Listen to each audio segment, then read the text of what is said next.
WhatsApp guys, welcome back to YouTube channel. So guys, आज की video में हम इंटरमीडिएट कोड जनरेशन में ही मोर अबाउट ट्रांसलेशन देखने वाले हैं। जो मोर अबाउट ट्रांसलेशन में आपके ये 3 टाइप्स के हैं। फर्स्ट आपका array reference in arithmetic, second आपका प्रोसीडर कॉल, थर्ड आपका केस स्टेटमेंट। तो एक एक वन बाय वन इसको देखते हैं। तो फर्स्ट हम देखेंगे एरे रेफरेंस इन अर्थमेटिक। ये हमने पहले भी पढ़ा था, array 1D array 2D array आपने डेटा स्ट्रक्चर में पढ़ा था। इसमें हम एड्रेस कैसे फाइंड करते हैं, कैसे इसमें रो और कॉलम की टेबल होती है आपके 2D एरे में। तो हम क्या करेंगे, फर्स्टली पहले एरे रेफरेंस इन अर्थमेटिक में हम पढ़ेंगे 1D एरे एंड देन फिर उसके बाद पढ़ेंगे 2D एरे। तो पहले 1D एरे पढ़ते हैं। एरे होता क्या है, जैसे कि आपका कोई इंटीजर है, कोई आपका इंटीजर है जो आपका एरे, एक एरे मैंने ए ले लिया जिसका साइज़ आपका क्या है 5 है। इसमें 5 एलिमेंट आगे 5, 10, 11, 44, 39, तो ये टोटल 5 है। तो ऐसे इसको इंडिकेट करते हैं, ऐसे इसको डिनोट करते हैं इंटीजर में आपके ए, और यहाँ पे साइज़ कितना एरे का है वो आ जाता है। तो आपके 1D एरे। 2D एरे में क्या होता है, आपके यहाँ पे रो और कॉलम आ जाते हैं, जो स्पेसिफिक रो में कितने आपके वैल्यू स्टोर करेगा और कितनी कॉलम में करेगा, तो वो होते हैं। तो 1D एरे में देखो, इसमें हम एक टेबल लेंगे। इस टेबल में देखो क्या क्या है। फर्स्ट क्या है, एक्चुअल एड्रेस इन मेमोरी। ये क्या है, आपका एक्चुअल एड्रेस है मेमोरी में। एलिमेंट है आपके, मैंने ये एलिमेंट लिए, देखो 15, 10, 11, 44, 39। तो इनका जो एक्चुअल एड्रेस है वो यहाँ पे लिखा हुआ है, ठीक है। ये क्या है, एक्चुअल एड्रेस इन मेमोरी, ठीक है। सबका अपना अपना अपना एक एड्रेस होता है मेमोरी में, वो है। और यहाँ पर क्या है, इंडेक्स नंबर। इसको हम ये भी कह सकते हैं address with respect to array. यहाँ पर क्या है, इंडेक्स नंबर है, इसको 0 दिया, इसको 1, तो टोटल आपके 5 हैं, 0 से लेके 4 तक 5 हो गए। और देखो इसमें आपकी, इनमें जो आपका विड्थ होगी इनकी 4 बाइट का होगा। इनमें गैप कितना है, 4 बाइट का। तो मैंने इसमें हम क्या लिया, विड्थ इनकी 4 बाइट, मतलब W 4 बाइट आ गया। और जो उसका बेस एड्रेस होगा वो ये होगा, बेस एड्रेस मतलब स्टार्टिंग का एड्रेस, बेस एड्रेस आपका यहाँ से होगा। तो क्या है, लोअर बाउंड। यहाँ पर क्या होगा, लोअर बाउंड, ठीक है। तो आपके 1D एरे के बारे में थोड़ा सा इंट्रोडक्शन था कि इसमें क्या इसका एक्चुअल एड्रेस होता है, क्या इसमें इंडेक्सिंग नंबर होते हैं, तो वो था। अब देखते हैं इसमें एड्रेस कैसे निकालते हैं हम। कि हमें किसी भी, जैसे किसी का भी कहते हैं, हमने सपोज करो 39 का हमें क्या करना है, एड्रेस निकालना है। तो कौन से इंडेक्स पे है, 4, मतलब 4th इंडेक्स का हमें एड्रेस निकालना है, ये आना चाहिए। तो उसका फॉर्मूला क्या होगा वो देखते हैं। एड्रेस किसी भी इंडेक्स नंबर का एड्रेस, आई मतलब क्या हुआ यहाँ पे, इंडेक्स। मतलब किसी भी एड्रेस का इंडेक्स निकालने के लिए क्या फॉर्मूला होगा आपका, b plus W into bracket I minus L B. अब देखो b क्या है, आपका बेस एड्रेस, ठीक है। ये आपका क्या होगा, ये आपका होगा बेस एड्रेस, ठीक है। ये b क्या होगा, बेस एड्रेस। w आपकी विड्थ, मतलब जो मैंने अभी ऊपर बताई थी कि विड्थ कितनी है 4 बाइट की इसकी, तो विड्थ होगी मल्टीप्लाई ब्रैकेट आई क्या आपका इंडेक्स, कौन से इंडेक्स का निकालना है, तो आप क्या आएगा 4th इंडेक्स, तो 4 लोअर एल क्या, एल बी, और फिर माइनस के बाद क्या है एल बी का मतलब होता है लोअर बाउंड आपको क्या है 0, ठीक है। अब देखो हमें क्या इसका निकालना है, 4 के लिए निकालना है हमें 4th इंडेक्स का एक्चुअल एड्रेस निकालना है। तो मैंने क्या करा, A4 तो बेस एड्रेस हमारा क्या है 1100। तो यहाँ पर क्या आ गया, 1100 बेस एड्रेस आ गया। विड्थ कितनी है 4, जैसे मैंने अभी ऊपर बताया था 4, और आपका आई कितना है 4, तो यहाँ पे 4 आ गया। And then minus lower bound क्या आपका 0, तो यहाँ पे 0 आ गया। तो सबको सॉल्व करने के बाद क्या आता है 1116, ठीक है। तो और यही आपका क्या है, आपका एक्चुअल एड्रेस मेमोरी में। तो ये आपका एड्रेस है, ये आपने पहले ही पढ़ा था, तो थोड़ा सा मैंने आपको बताया है कि इसमें एड्रेस कैसे होता है। अब मेन उस पर आते हैं कि हमें कोई प्रोग्राम दिया हुआ है, उसमें 1D एरे यूज़ हो रहा है, तो उसको कैसे हम 3 एड्रेस की फॉर्म में यूज़ करेंगे, क्योंकि हमारा इंटरमीडिएट कोड जनरेशन में यही तो होता है 3 एड्रेस कोड में बनाना। तो अब वो देखते हैं। ये आपका ये हमें क्या मिला है, एक प्रोग्राम मिला हुआ है। ये 1D एरे है, देखो यहाँ पे क्या है, इंटीजर ए जिसमें आपके 10 वैल्यू स्टोर हो सकती हैं। तो ये आपका 1D एरे है। तो इसको 3 एड्रेस में कैसे बनाएंगे वो देखते हैं।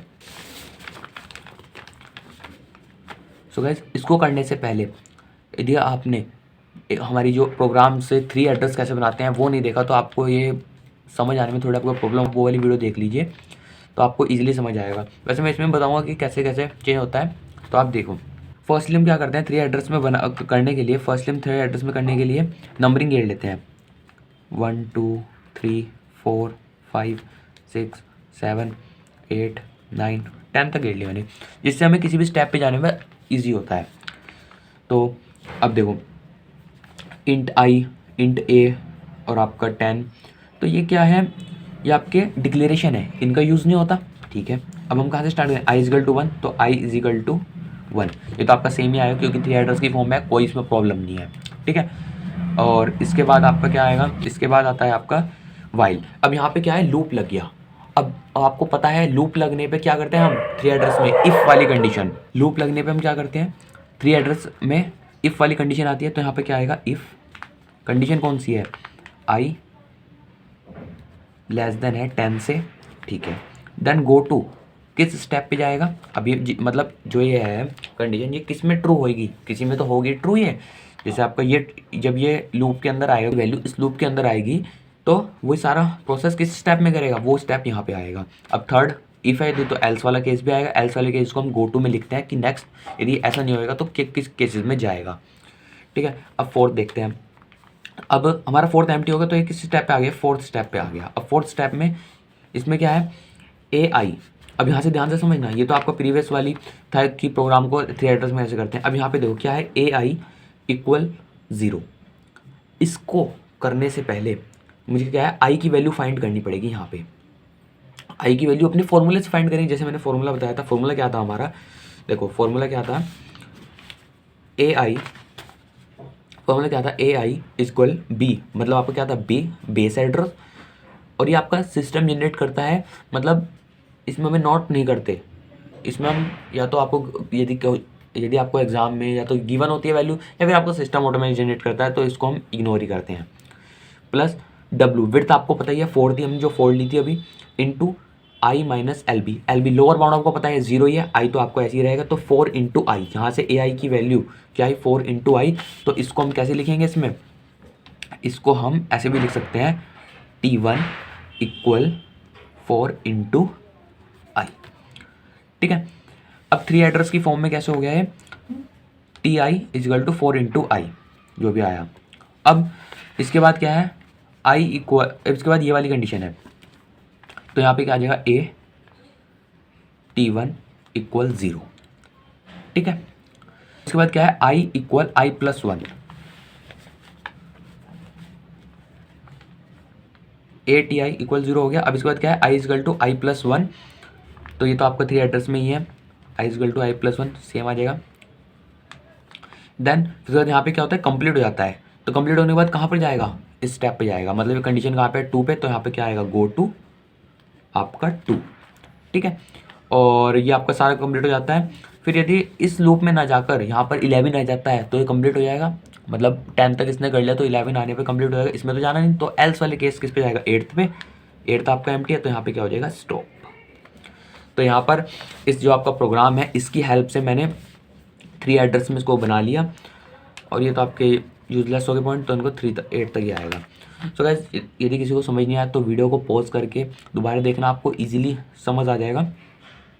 अब हम देखते हैं 2D एरे। 2D एरे में क्या होता है, पहले पढ़ा होगा, 2D एरे में 2 होते हैं, रो एंड कॉलम। इसको कैसे रिप्रेजेंट करते हैं, मेमोरी में रो मेजर रिप्रेजेंटेशन और कॉलम रिप्रेजेंटेशन को आपको देखो ऐसे मिला हुआ है। तो इसमें रो मेजर आपको ऐसे एक टेबल की फॉर्म में मिला हुआ है। अब इसका रो मेजर और कॉलम मेजर रिप्रेजेंटेशन देखते हैं। तो इस टेबल में क्या है, ये आपकी रो है, ये आपकी रोज हैं, और ये आपके क्या है, कॉलम है। ठीक है, अब रो मेजर रिप्रेजेंटेशन देखते हैं। रो में कैसे आएगा, तो पहले ये फर्स्ट ये रो आएगी, फिर ये वाली रो, फिर ये, तो 3 आपकी रो आएंगी। तो देखो 8 6 3 2, ये आपकी पहली रो आ गई। यहाँ पे क्या है, 0 है, तो इसको रो 0 कहेंगे। फर्स्ट आप फर्स्ट भी कह सकते हैं, मतलब जब आपने काउंटिंग 1 से करी है तो आपको रो फर्स्ट कहोगे, और मैंने 0 से करी तो यहाँ पे आपकी रो 0 आई। ठीक है, अब रो फर्स्ट देखेंगे, रो फर्स्ट में क्या होगा, ये स्टार्ट होती है 4 5 9 1, तो यहाँ पे क्या आ जाएगी 4 5 9 1, ये रो फर्स्ट आ गई। एंड सेकंड रो आपकी क्या है 6 3 2 4, तो यहाँ पे 6 3 2 4, ये आपकी रो सेकंड आ गई। तो आपकी रो मेजर रिप्रेजेंटेशन ऐसे हो गया। अब कॉलम मेजर रिप्रेजेंटेशन देखते हैं। कॉलम मेजर रिप्रेजेंटेशन में क्या होता है, इसमें कॉलम में आते हैं, जैसे 8 4 6 8 4 6 0, मतलब 0 कॉलम, मतलब पहला कॉलम आपका आ गया। 6 5 फिर आता है 6 5 3 6 5 3 आपका कॉलम फर्स्ट, फिर 3 9 2 आपका सेकंड कॉलम है, और फिर 2 1 4 आपका कॉलम थर्ड है। तो ये रो मेजर रिप्रेजेंटेशन और कॉलम मेजर रिप्रेजेंटेशन हो गया मेमोरी की उसमें।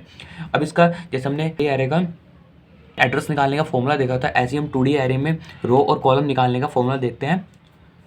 तो देखो रो मेजर एड्रेस निकालने के लिए रो का फॉर्मूला यहाँ पर है और कॉलम का आपका ये यहाँ पर है। तो देखो ए आई जे आई मतलब आपकी क्या होगी रो और जे आपका क्या होगा कॉलम। इसको हम ऐसे भी लिख सकते हैं, देखो आपका यहाँ पे एग्जांपल ले रखा मैंने A3 4 मतलब आपकी 3 क्या है रो और 4 क्या आपका कॉलम, इसको MN से रिप्रेजेंट कर रखा।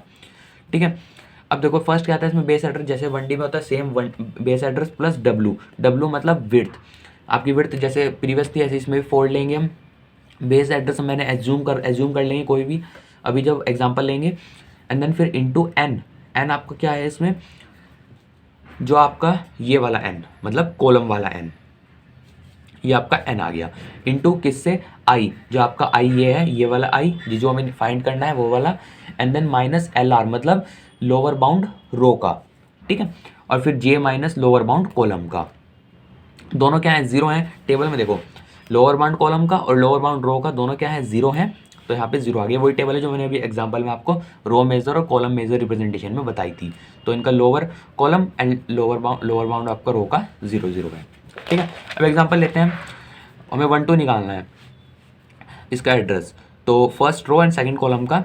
तो इसमें मैंने एज्यूम कर लिया 10,000 एंड देन प्लस विड्थ आपको 4 पता ही है, और एन आपका क्या है आपका 4, जैसे मैंने एज्यूम कर रखा है 3 4, तो आपका 4 क्या हो गया एन, एंड देन फिर क्या है आपका आई 1, देन माइनस करना है लोअर बाउंड रो को, तो 0 आ गया। तो अभी मैंने क्या करा माइनस करा लोअर बाउंड 0, जैसे अभी लोअर बाउंड थी 0, देन फिर इसके बाद ऐड करा जे क्या है 2, जो मैं 2 फाइंड है 2 माइनस 0, देन इनको सबको सॉल्व करने के बाद हमारा क्या निकल के आता है 10,024। तो ये आपका रो हो गया। और फिर इसके बाद आता है कॉलम में देखेंगे base address plus W into यहाँ तक आपका सेम रहता है, देन फिर क्या होता है I माइनस LR। यहाँ पे वहाँ पे क्या था आपके रो वाले में n था, यहाँ पर n नहीं आएगा, यहाँ प्लस m आएगा वो भी j के साथ। क्या है आपका m आपका है 3 मतलब m ये वाला, तो m इंटू जे माइनस एल सी, ये लोअर रो और लोअर कॉलम, जे आई आपके ये है ही, और आपका m अपर वाला, और बेस एड्रेस आपको एज्यूम वही 10,000 मैंने कर लिया इसमें। अब एग्जांपल लेते हैं 1 2, अब एग्जांपल देते हैं A12 मैंने 1 2 का निकालेंगे जैसे उसका निकाला था, तो यहाँ पे 10,000 एज्यूम कर रखा, विड्थ आपको 4 पता ही है, इंटू एज्यूम कर रखी ये भी और ये भी, एंड देन फिर क्या है 1 आई 1 है माइनस 0 प्लस m क्या है आपका 3 है, ऊपर से देख लेंगे ये एज्यूम कर रखा है 3, तो 3 और आपका j क्या है 2 तो माइनस 0। तो अब सबको सॉल्व करने के बाद क्या आता है 10,028। ठीक है, इसमें मतलब आप देख रहे होंगे सिर्फ 4 का गैप है, तो विड्थ भी हमने कितनी ली थी 4, तो ये भी एक कॉन्सेप्ट है जिससे आपका आंसर एक्यूरेट है इसमें। तो ये आपका रो और कॉलम एड्रेस की फॉर्म में निकालने का एक फॉर्मूला था। अब जो ये मैंने बताया है ये आपने प्रीवियस भी पढ़ा था, तो इसको मैंने क्यों बताया, क्योंकि अभी हम प्रोग्राम में इसका यूज़ करेंगे। जैसे अभी हमने प्रोग्राम में हमने क्या करा था आई की वैल्यू फाइंड करती है, ऐसे इसमें आई की वैल्यू फाइंड करेंगे, चाहे रो से कर लो या कॉलम से कर लो, आपकी मर्जी है, पर उसका यूज़ होएगा।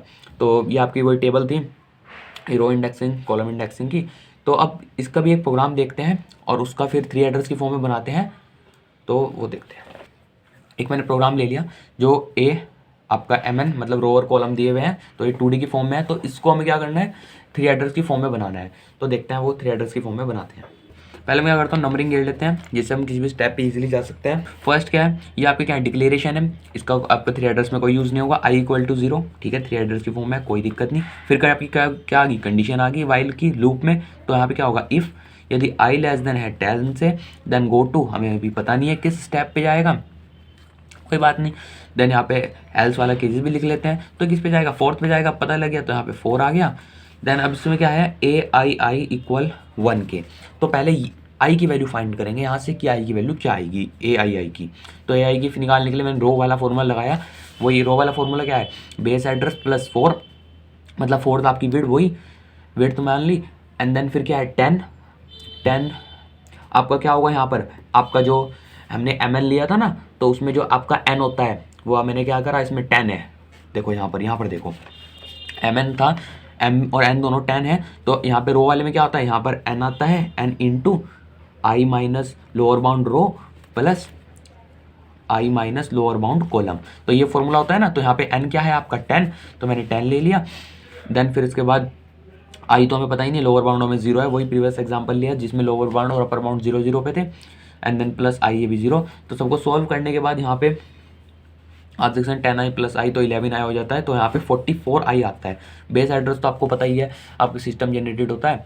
तो यहाँ पे ai की वैल्यू क्या आई, 44i, मतलब 44 इंटू आई। तो अब इसको देखो हम कैसे लिखते हैं, इसको हम T1 इक्वल 44 इंटू आई, इसको ऐसे लिखते हैं, ठीक है। अब हमें इसकी वैल्यू पता लगी, तो उसको हमने क्या करा, T1 एज्यूम कर लिया। तो यहाँ पर क्या होगा, T1 की वैल्यू होगी, T1 की वैल्यू, जो आपकी T1 की वैल्यू वो किसके इक्वल होगी, 1 के इक्वल आ जाएगी, जैसे इसमें थी। अब T1 के लिए इक्वल 1 के आ गई। अब देखो इसमें क्या है, आई प्लस प्लस, तो आई इक्वल आई प्लस 1, ये भी 3 एड्रेस की फॉर्म है, ठीक है, इंक्रीमेंट हुआ, ठीक है। अब यहाँ पर कंप्लीट हो जाता है। अब इसके बाद किस पे जाएगा, दोबारा वाइल पे जाएगा, तो यहाँ पे क्या आएगा, गो टू सेकंड पे तो है वो कंडीशन हमारी, देन गो टू क्या, सेकंड गया, एंड फिर आपका ये सारा कंप्लीट हो जाता है, तो वो 8th स्टेप पे क्या हो जाएगा, एल्स वाला केस स्टॉप। तो यहाँ पे क्या हो गया, स्टॉप हो गया। 1D और 2D एरे वाला आपका कंप्लीट होता है। यहाँ पर एरे रेफरेंस इन अर्थमेटिक आपका यहाँ पे कंप्लीट होता है। यदि किसी को समझ नहीं आया तो वीडियो को पॉज करके आप बैक करके दोबारा देखना, आपको इजीली समझ आ जाएगा। नेक्स्ट वीडियो में हम इसके जो आपके 2 आपके टाइप्स बचे हुए हैं वो देखेंगे। आज की वीडियो में इतना ही। सो गाइस मिलते हैं फिर नेक्स्ट वीडियो में, तब तक के लिए बाय बाय।